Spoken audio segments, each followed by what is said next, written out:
Sasa nitafanyaje? Siwezi kuwa mjamzito. Mungu, maisha yangu mbona naishaije?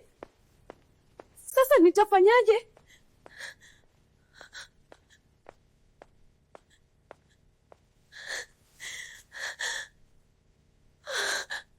Mungu nisaidie. Wametamaa.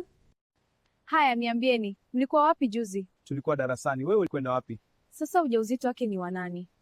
Kweli? Yaani sielewi, Zawadi ameharibu ficha yake vile. Kweli ilikuwaje hiyo? Alifanya mambo ya ajabu tu, sasa kazi imemshinda. Pole sana, ilibidi tuwe waangalifu zaidi. Amepata alichokuwa anatafuta. Unajua Zawadi ana ujauzito wa nani? Mwalimu wao wa kwaya. What? Mwalimu wa kwaya? Hizo kwaya nilisema sikusema. Ndio maana mimi siendi kanisani, kuna manafiki. Kweli manafiki wengi. Muone Zawadi. Sasa mimi pia anachoka. Jamani, mbona sielewi huu ujauzito ni wa nani?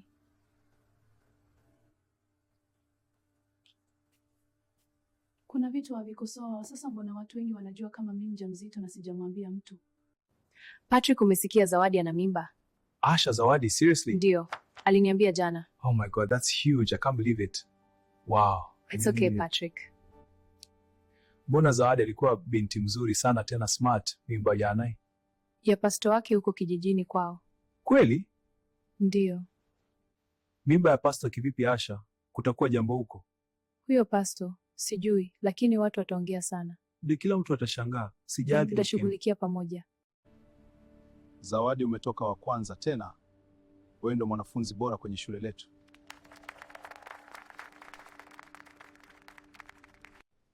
Jamani, huyu dada ana nguvu kuchukua mimba ya pasta na anakuja shule. Yaani ana hata aibu. Kweli kabisa, sijui anafikiri. Labda anataka watu wamuone. Au ana ujasiri tu. Bora yeye, mimi ningeogopa mimi. Nyie msiongelehe mambo msioyajua. Wewe malaya, utafukuzwa hapa shule. Siku sio nyingi. Ngangu ako shule hii itamweka awe kichaa. Ndio, yaani atakuwa kichaa kabisa, na ukipenda chukua hii chupa mweke humu na toka kamwe. Nikimweka kwenye hii chupa itakuwaje? Wewe ndio utapenda atoke au asitoke humo. Asante sana.